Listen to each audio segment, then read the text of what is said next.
The Christian Girl and Her Muslim Apostate Lover. A novel by Dr. A. Ahmed. This story is narrated in 3 books. Book 3. Copyrights. All rights are reserved. No part of this book may be reproduced, stored in a retrieval system, or transmitted in any form or by any means without the prior written permission of the author, except by a reviewer who may quote brief passages in a review to be printed in a newspaper, magazine, school journal, or university article. This novel is a work of fiction, but the entire story is based on the actual life of a Muslim apostate girl in Sudan. Therefore, all names, characters, places, and incidents are either the product of the author's imagination or are used fictitiously. Any resemblance to actual persons, living or dead, events, or locales is entirely coincidental. Chapter 1. Your Mother Has Come to Meet You. The Sudanese author Dr. Ibtihal's controversial book stirred so much anger and resentment in the hearts of Muslims all over the world. The new book of Ibtihal made each and every Muslim hate its female author with bitterness, and their hatred turned into vengeful spirit of revenge. Muslims in Western countries demanded the book should be placed under ban. Its author Dr. Ibtihal must be prosecuted for insulting the Prophet Muhammad, who was sent by God as a mercy to mankind, and viciously attacking Islam, which is euphemistically called the religion of peace. In London, where she is living, Muslims went to the streets and chanted verses from the Quran and demanded the condemnation of the Sudanese female author of the provocative book. The Muslim terrorists are neither criminals nor victims, but they are demon-possessed murderers. Their protests were supported by some non-Muslims who believe in religious tolerance. Those critics who are like whitewashed tombs, but inside full of dead bones and hypocrisies, believe no one has the right to criticize even Satan worshippers. Nevertheless, the government of the UK did neither accept their demands nor bring the controversial Sudanese female author to justice. The police authority in London restricted the movements of Dr. Ibtihal for safety purposes. She was advised to avoid any public appearance and to confine herself as much as possible in the YWCA. Dr. Ibtihal watched the controversies and the reactions that her book stirred up.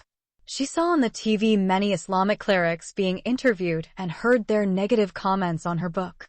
She also heard the views of those who disagreed with her among the non-Muslims. Many media people tried to engage her in interviews, but she refused their requests. Some Muslim scholars wanted to debate her on what she wrote about Islam in her book, but she declined their demands too. She decided to allow her book to speak for her. She wants Muslim scholars to write their refutations of her book if they have any and publish them as books for everyone to read and decide whether she was wrong or right in her critique of Islam. One morning, while Dr. Ibtihal was still sleeping in her room, someone from the staff in the YWCA came and woke her up. "Your mother has come to meet you," said a pretty British lady to Ibtihal. "My mother," said the Muslim apostate girl Dr. Ibtihal in great astonishment. "My mother died when I was a small girl. An old woman has come and now she is sitting in the guest room. She said she is your mom." "She is not my mom. I have no mother. My mother died a long time ago. But she said she is your mom." "How does she look? I mean, is she a black African woman or a reddish in complexion like an Arab woman?" "She looks like an African woman." "At least come and meet her." "No, I am suspicious of a person like that. I think we need to inform the police." "The police?" "She is just an old woman. Maybe she is your relative, but she calls you her daughter. Everyone in my family hates me, and if he finds me, he will kill me for sure as a Muslim apostate girl."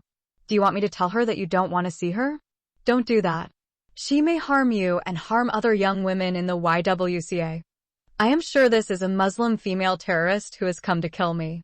"Are you crazy? This woman is too old and cannot kill even a cat.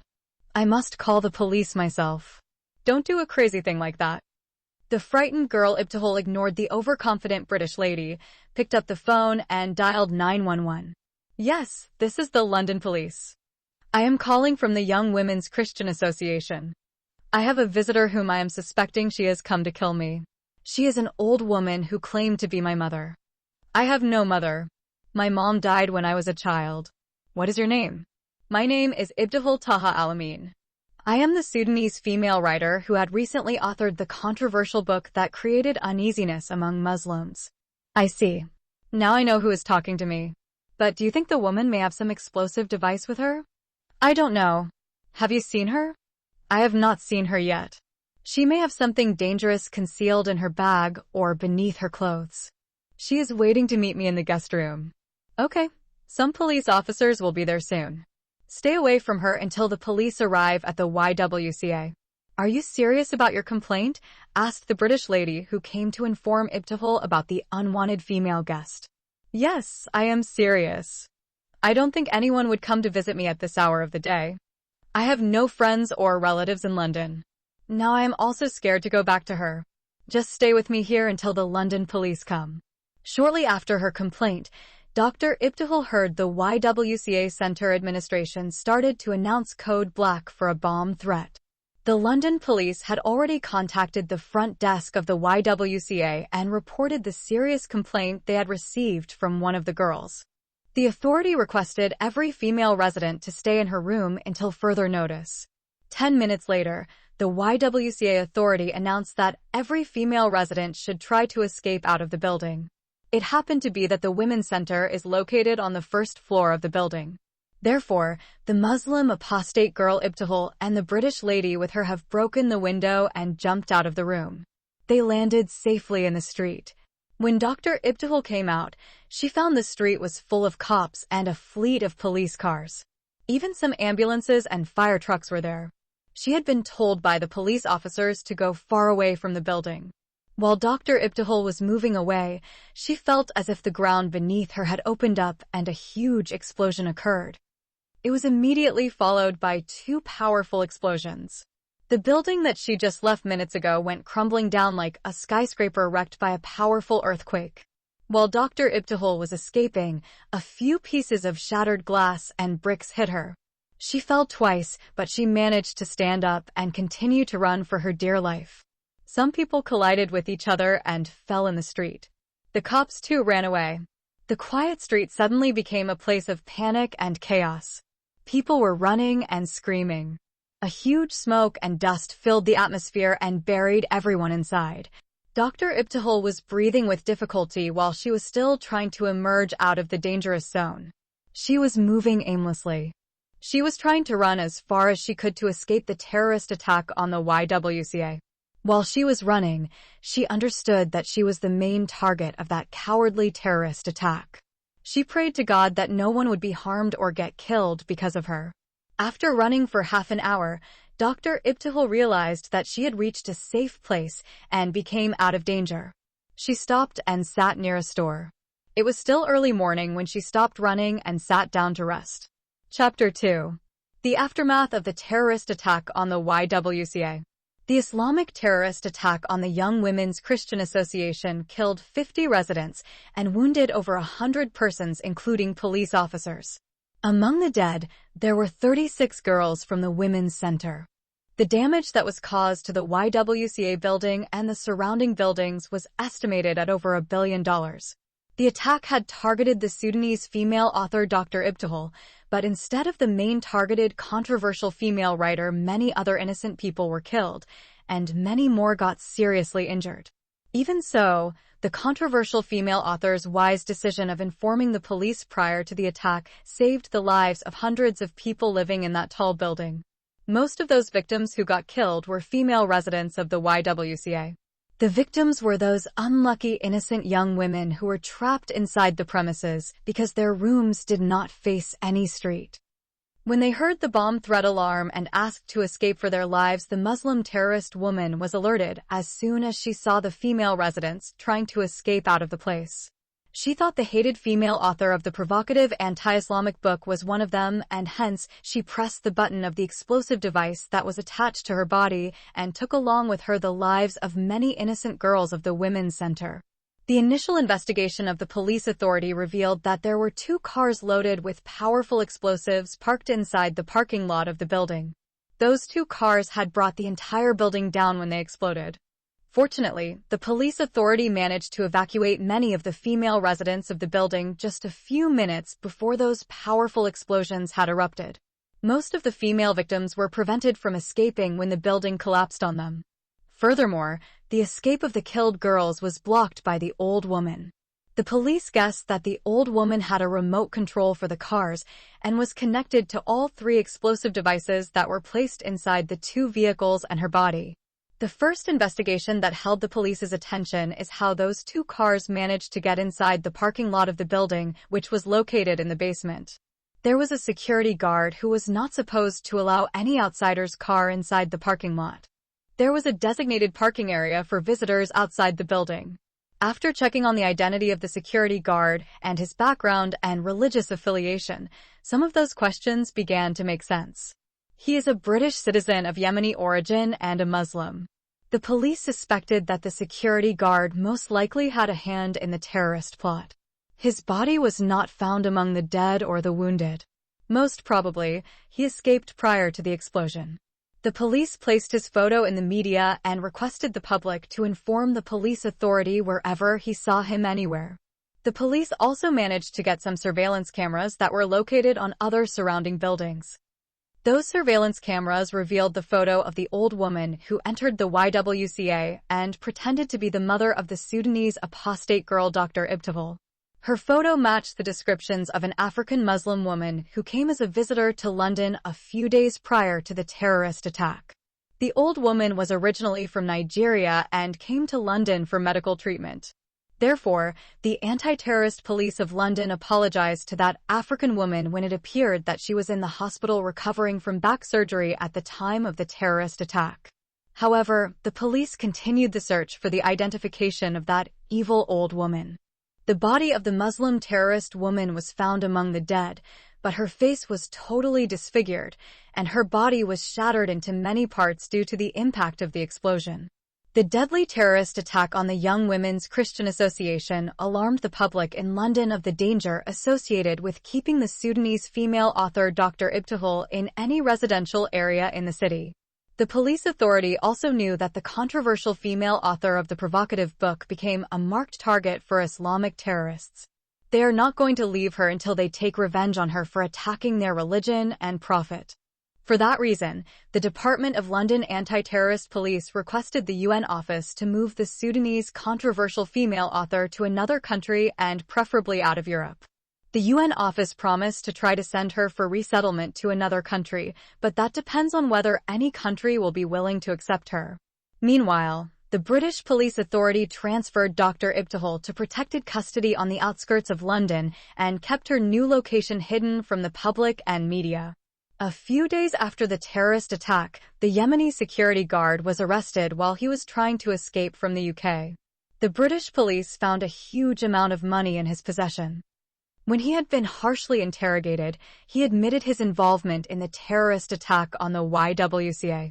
According to his confession, he agreed to take part in the attack because some Muslims had bribed him. He claimed that he had no connection with those Muslim people except that they approached him and offered him a large amount of money. Consequently, he allowed them to get the 2 cars inside the parking lot of the building at 4:30 a.m. on the day of the attack. He denied any knowledge of the old woman who visited the YWCA. Those who bribed him didn't inform him about a female suicide bomber. Then the anti-terrorist police of London were able to obtain information about the old woman's identity after some intelligence disclosed that she was part of a suspected religious group. The police had been watching the activities of that terrorist group for some time. For a long time, the police were carefully watching the activities of every male in that Islamic group. However, the police were not monitoring the activities of the women who were associated with that group. Most of those women were either too young or incredibly old, and therefore no British cops suspected that the Islamic group would use any of them for such a dangerous suicidal mission. There are a few young women who are all either students in schools or universities. Moreover, those women are close relatives to those Muslim men, such as wives, mothers, sisters, daughters, and grandmothers. As soon as the identity of the old woman was obtained, the anti-terrorist police made several arrests. The members of that group call themselves the Defenders of Islam. Their headquarters is in Cairo City in Egypt. Their main goals are to punish anyone who speaks, writes, or does anything against the Holy Quran or the Prophet Muhammad. Their members swore allegiance to punish any such blasphemous person wherever he lives in the world. Even those Muslims who apostatized or speak against Islam will be tracked down and killed wherever they are.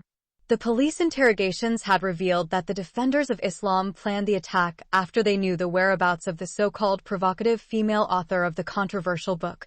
Muslim terrorists are neither victims nor criminals, but demon-possessed people. The police were also able to extract from the members of the terrorist group how the plot was masterminded.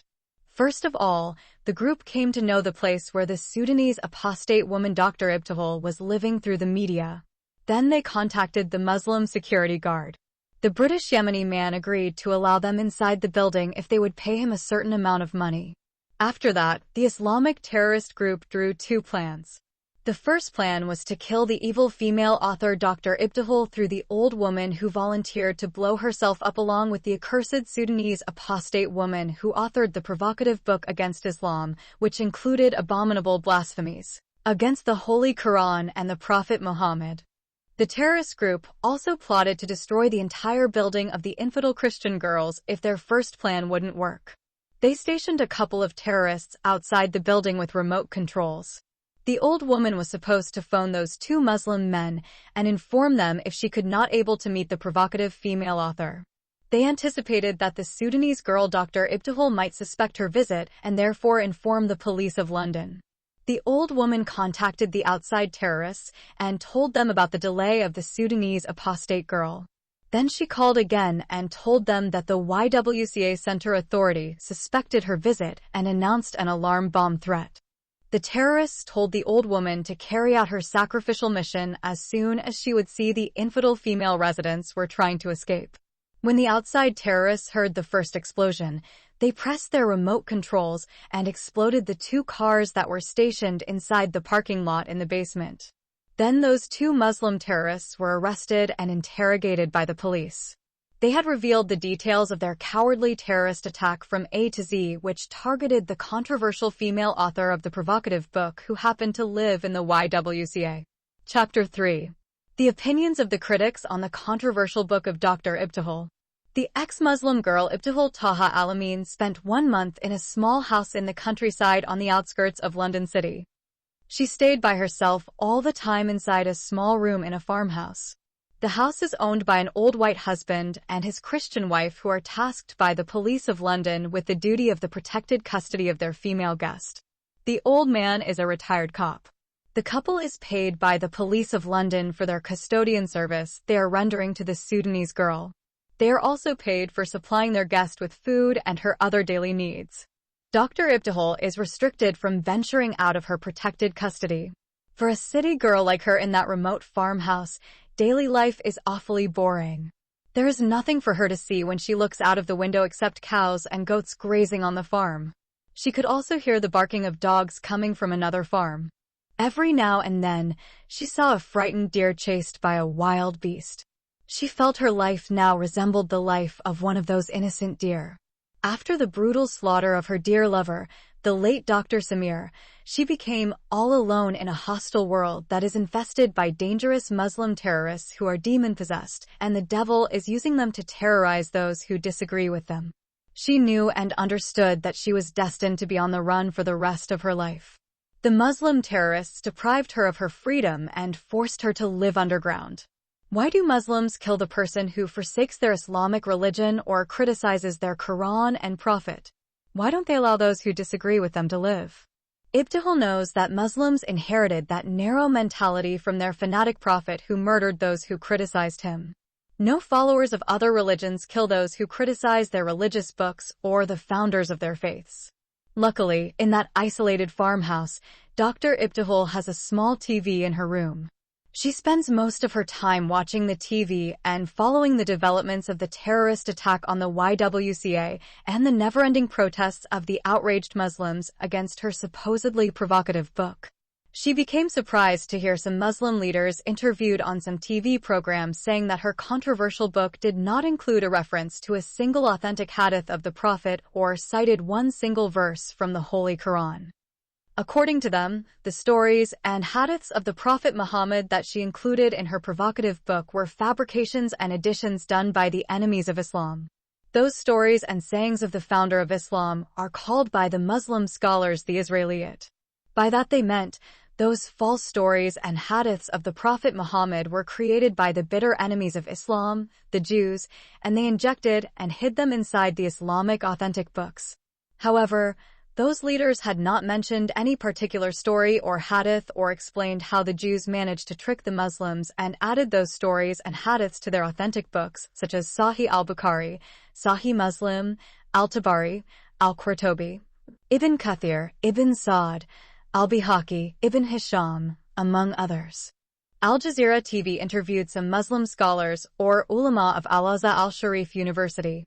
Those religious scholars admitted the authenticity of some stories and hadiths that the Sudanese apostate woman cited in her offensive book, but they argued that she misquoted and misrepresented them. They also contended that she played with the verses of the Holy Quran by quoting them out of their contexts. Those religious scholars likewise had not given a specific example of a hadith, story, or verse to prove their objections against the new book of the so-called lying apostate Muslim woman Ibtihal. Some African-American religious leaders argued that the Sudanese female author might be right in her criticisms of the life of the Prophet Muhammad and the teachings of the Holy Quran, but they criticized her for using our modern values and moral standards to judge the desert society of the Arab people who lived in the 7th century.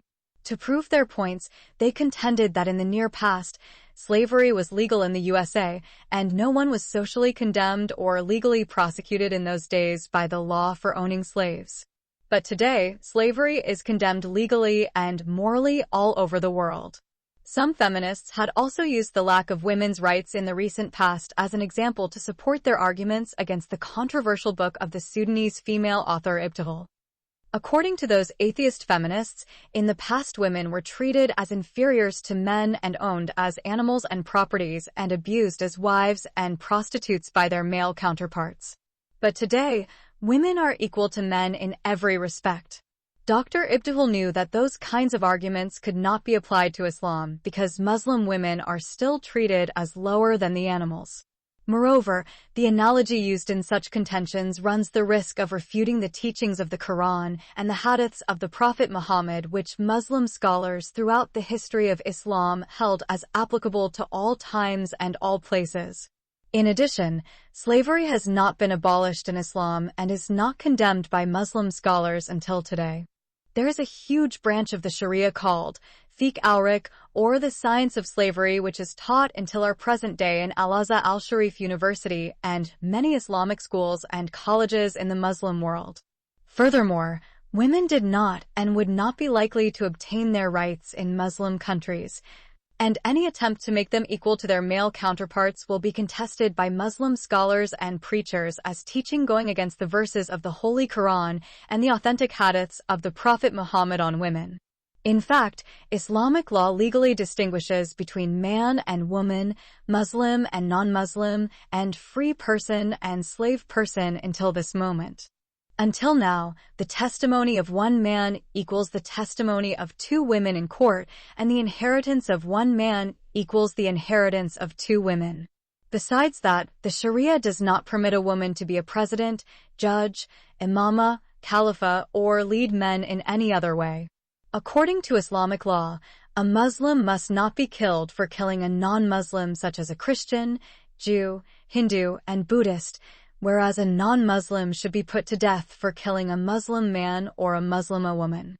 Foreign maidservants in Saudi Arabia, Qatar, Kuwait, and the United Arab Emirates who come from countries like India, Pakistan, Philippines, Indonesia, Somalia, Sudan, Ethiopia, Kenya, or Egypt are treated as female slaves, and there are fatwas issued by prominent religious scholars to permit having sexual intercourse with them out of the marriage bonds, even against their wishes.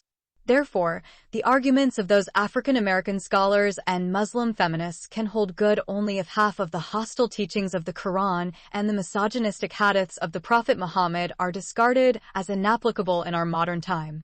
The hiding female author Ibtihal also heard the views of some non-Muslim critics who claimed that her controversial book included hate crimes against all Muslims of the world. Those critics based their critiques on the ground that the Muslim apostate woman Dr. Ibtihal authored her book in response to the tragic murder of her late Christian lover Dr. Samir Peter Dang, who was assassinated by some fanatic terrorists in Chad. They contended that since only 4 Muslim terrorists beheaded her hostage Sudanese lover, why then should all Muslims in the world collectively bear the consequence of the evil deed of a few fanatic Muslims? Dr. Ibtihal felt sad that those critics had not paid attention to the theme and aim of her book, which is to expose, fight, and cut Islamic terrorism from its roots. She made it noticeably clear in the introduction of the book that her book is not meant to attack or offend Muslims, but to uproot the foundation on which Muslim terrorists based and justified their cruel punishment of innocent people who have no hand in what made them angry.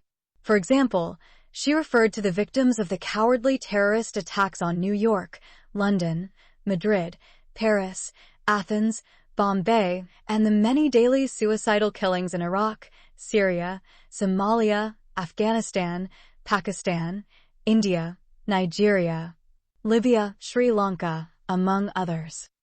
Those critics could not see even the recent tragedy of the innocent young women who were cruelly murdered in the YWCA in London. The Muslim terrorists are prepared to bomb 10 American airplanes, 10 trains, 10 movie theaters, 10 restaurants, and 10 American embassies if 2 American soldiers in Iraq killed by mistake 10 Iraqi people. Chapter 4. The Crisis of the Muslim Terrorists in the UK. The Canadian Embassy in London accepted the controversial Sudanese female author Ibtihal's application for resettlement. The British Police Authority notified her that she would be flown soon to Canada. The police of London preferred to keep the matter hidden from the media for security purposes. The Sudanese female author Ibtihal received an official letter from the Canadian Embassy via the police authority. Along with the letter, the Canadian Embassy sent to her a visa and an air ticket. With the arrangements with the UN office and the police authority in London, the Canadian Embassy obtained Ibtihal's emergency documents from the Red Cross. Those documents could allow her to travel to her new resettlement without a passport. Then the hiding female author Dr. Ibtihal has been informed that she is scheduled to fly to Toronto City through a Canadian airline. Her trip is a direct flight from London to Toronto without stopping.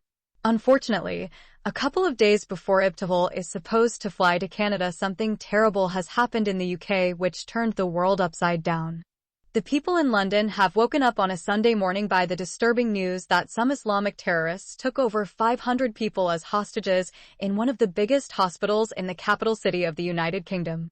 Those Muslim terrorists threatened to blow their bodies up and kill all the patients, medical staff, employees, and workers in the hospital if their demand would not be fulfilled. They demanded that the government of the UK must hand over to them the Sudanese provocative female author Ibtihal Taha Al-Amin within 24 hours. They said they want to punish her for maliciously attacking their sacred book of the Quran and insulting their infallible prophet Muhammad. The Islamic terrorists entered the hospital at midnight and killed a few guards before they took as hostages everybody found inside that big medical facility. Then they blocked all the doors of the hospital and stationed a couple of their suicidal terrorists at each door. The British police estimated that in each room and passage in the hospital the terrorists placed 2 or 3 of their men. The police authority is certain that each and every one of the Islamic terrorists has an explosive device attached to his body. All the terrorists are armed with AK-47 Kalashnikovs. The anti-terrorist police of London are worried that the terrorists may cause heavy casualties in human lives if the government of the UK cannot handle the crisis with care. Some top officials in the government suggested that there must be negotiations with the terrorists. The government must do everything it can to end peacefully the terrorist crisis in the London hospital. In the Muslim world, people went into the streets in support of the daring action of those zealous Muslims in the UK. The supporters chanted verses from the Quran and demanded that the blasphemous female author must be handed over to the Muslim zealots to be put to death for insulting their peaceful religion and hurting the religious sentiments of over 1 billion Muslims all over the world. The controversial female author's caricature was burned in many big cities in the Arab and Muslim world. While the terrorist crisis in London is going on, People heard other two disturbing reports that came from Sudan and Lebanon, adding to the tragedy of the UK. In Khartoum City, on a Sunday morning, the Muslim terrorists took over 200 members of a large Roman Catholic church as hostages inside their spacious prayer hall.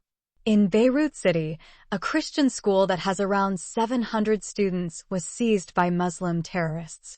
The Islamic terrorists in Sudan and Lebanon had approved and endorsed the action of the London terrorists and threatened to kill every hostage in the Catholic Church and every student in the Christian school if the demand of their Muslim brothers in the UK is not fulfilled. The United Nations and the Human Rights Organization all over the world urged Christians in the Muslim and Arab world to avoid any social and religious gatherings to avoid any further crisis. The UN offices in Khartoum and Lebanon promised to send some representatives to negotiate with the terrorists the freedom of the hostages. However, the United States of America is against negotiating with Muslim terrorists. The President of the USA said anyone who negotiates with terrorists will become like them. Some people discussed the issue of the hostages in a moral way. According to the adherents of utilitarianism, the life of one individual woman must not be spared to allow many innocent people killed in London, Khartoum, and Beirut. Those people believe that for the sake of protecting the life of the Sudanese female author of the controversial book, the lives of those innocent hostages in the UK, Sudan, and Lebanon must not be sacrificed. Such a proposal is rejected by many people on the ground that it is against Western ethics and values. It is against human rights too. No matter what the outcome of such a crisis would be, many people suggested that the government of the UK must not compromise or yield to the evil demand of those Muslim terrorists. While the discussion was going on regarding what the British government should do to end the crisis of the Muslim terrorists, the Sudanese author Dr. Ibtihal came out of her hiding place and made a strange suggestion. She decided to surrender herself to the Islamic terrorists and save the lives of those innocent hostages in the hospital in London, the Catholic Church in Khartoum, and the Christian school in Beirut. She said she did not want many innocent people to be murdered because of her. The British government had strongly rejected her proposal on the ground that it was against Western values and principles and against human rights too. No author would be handed over to terrorists to be killed for the sake of saving the lives of other hostages. Besides that, it would be a defeat for human freedom of expression and a victory for the Muslim terrorists. Then the Muslim terrorists in London gave 24 hours as a deadline for killing their hostages if the British government failed to hand over to them the blasphemous female author. To appease the Muslim terrorists and gain extra time, the British government had promised to put some restrictions on the sale and circulation of the controversial book in question and bring its female author to a fair trial. The government had also promised not to arrest any one of those who took part in the taking of the hostages. Despite such a compromise, the Muslim terrorists rejected the two promises of the British government and insisted on fulfilling their single demand. When the 24 hours had passed, the London's terrorists killed a couple of hostages and threw their murdered bodies out of the hospital. The Islamic terrorists in Lebanon and Sudan had done the same evils. After that, the Muslim terrorists in London extended the deadline by another day. The killing of some hostages became an alarming problem for the international community. There was an outcry all over the world that the British government should end the crisis peacefully before it would be too late. In the meantime, some media people interviewed the Sudanese female author, Ibtihal. In all her interviews, she tried to make the international community understand that terrorism must be fought at its source and uprooted before the world could be intimidated and paralyzed by the Islamic terror. She gave her personal example in each interview. She was asked whether she regretted that she drafted her controversial book. Her answer was the same: she did what she was supposed to do to cut terrorism from its foundation. According to her, Muslim terrorists believe sincerely that they have a noble cause for which they are prepared to offer their lives. She argued that those terrorists are living in delusion.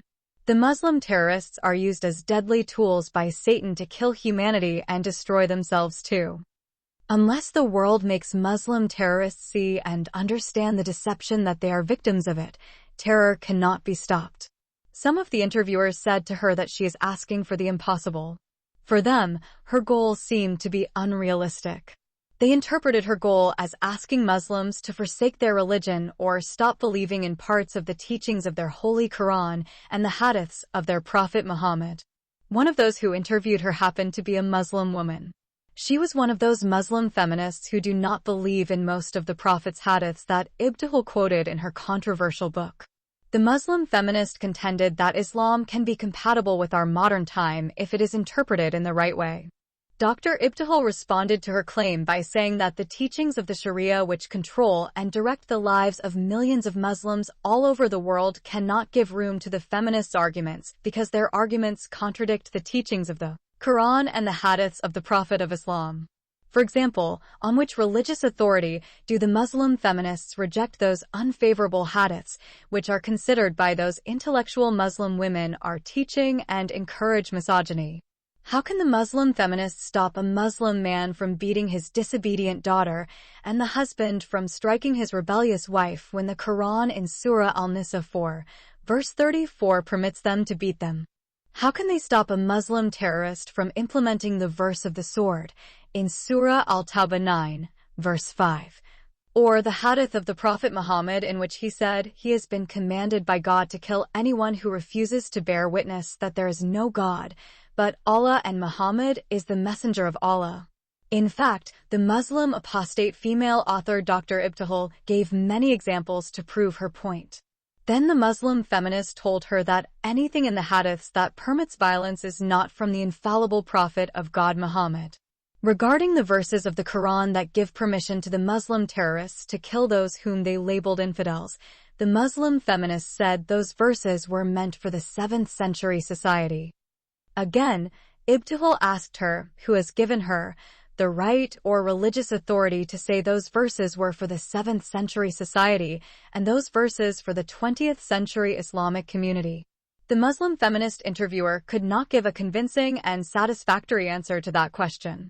At the end of the interview, the Sudanese apostate woman Ibtihal appreciated the Muslim feminists' efforts to make Islam compatible with the modern time, but she concluded that unfortunately very few Muslim scholars and preachers can endorse such interpretations and allow Muslims to follow and practice them. Then she referred to the case of the Sudanese thinker Mahmoud Muhammad Taha, who did what the Muslim feminists are trying to do. Unfortunately, he was arrested, tried, and condemned as a Muslim apostate and hanged to death in Khartoum in 1983.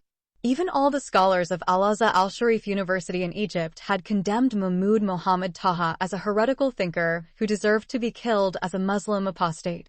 If those Muslim feminists who live in the West go to a Muslim country and try to preach their ideas, they will definitely meet the fate of the Sudanese thinker. They may be even stoned to death by ordinary Muslim people. Actually, for many Muslim scholars and religious leaders, the name a Muslim feminist is an oxymoron statement because no woman can be a Muslima and a feminist at the same time. Most Western feminists are irreligious and atheists who believe religion is the tool that men invented to control and abuse their female counterparts. Chapter 5. The London terrorists achieved victory. 12 hours prior to the second deadline, the London anti-terrorist police intercepted alarming communications between the Muslim terrorists inside the hospital. The terrorists communicated with each other through their cell phones and set a deadline for each one of them to trigger his explosive device and die as a shaheed or Muslim martyr of jihad in the way of Allah and kill the infidel hostages. The police authority announced publicly that if the British government would not comply with the condition of the Islamic terrorists within 12 hours, everyone inside the hospital would be killed. The police authority gave the members of the British government two options: either to allow the cops to conduct a risky operation and force their way inside the hospital or otherwise hand over the Sudanese female author of the controversial book to the Muslim terrorists. There is absolutely no available third alternative except those agonizing two options. The options put the government into a dilemma. If they allowed the cops to break into the hospital, that might increase human causalities, and many police officers would be killed along with the innocent hostages. On the other hand, if they would hand over the female author of the controversial book, then that would be a stigma of shame on the British government and defeat of human freedom of expression and the human right to live. How could they pass the death sentence on a refugee girl who had not committed a crime or had been tried and condemned by a court of law? Moreover, capital punishment is not allowed in the UK. Therefore, the British government had rejected both options and decided to continue negotiating with the Muslim terrorists and end the crisis peacefully. For that reason, the government promised to grant general amnesty to all those Muslim zealots who participated in the kidnapping of the hostages and bring the Sudanese female author of the controversial book to justice, and the judge and his jury should be from a Muslim country. However, the trial must be conducted in a Western country. Once again, the Muslim terrorists rejected those compromises and insisted on their single demand. 6 hours prior to the deadline, the members of the British government have been left with no choice, conducted an emergency meeting in which they decided to leave the matter to the London police.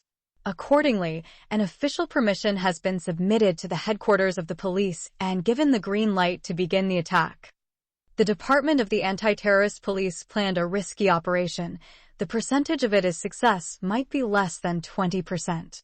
The police know that a direct confrontation with the terrorists would mean nothing except suicide on the part of the cops and the death of all the hostages.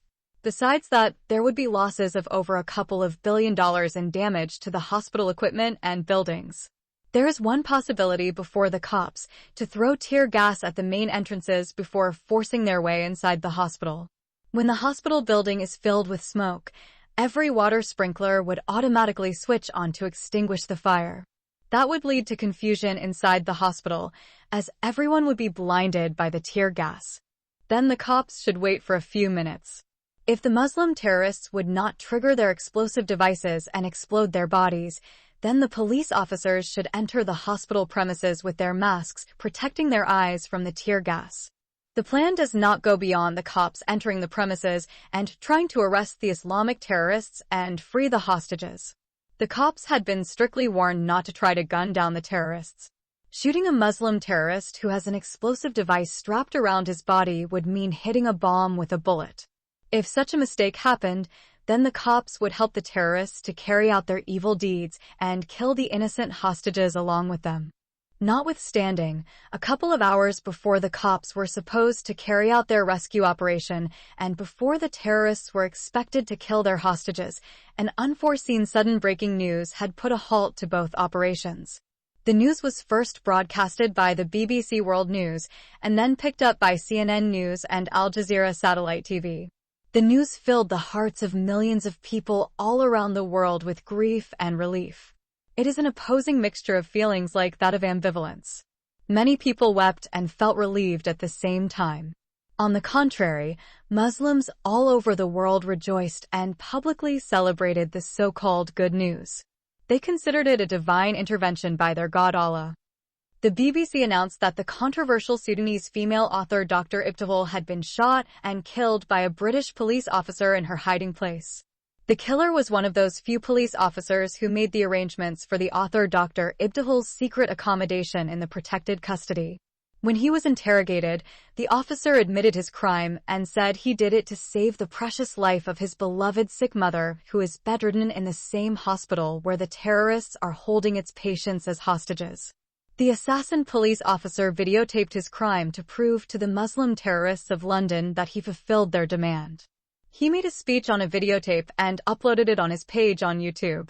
In his speech, he said to the terrorists that he has fulfilled their demand, and it is time for them to fulfill their promise by releasing the hostages. The video was convincing evidence that the London police officer had committed the murder. Some CIA agents verified the authenticity of the video and confirmed the assassination of the Sudanese female author of the provocative book that stirred the rage of Muslims all over the world. Consequently, the Muslim terrorists agreed to release their hostages if some arrangements for their safe exit are made. They want the British government to grant them amnesty and safe exit out of the UK and send them to Iran or Sudan. The British government accepted their demand and promised to comply with it.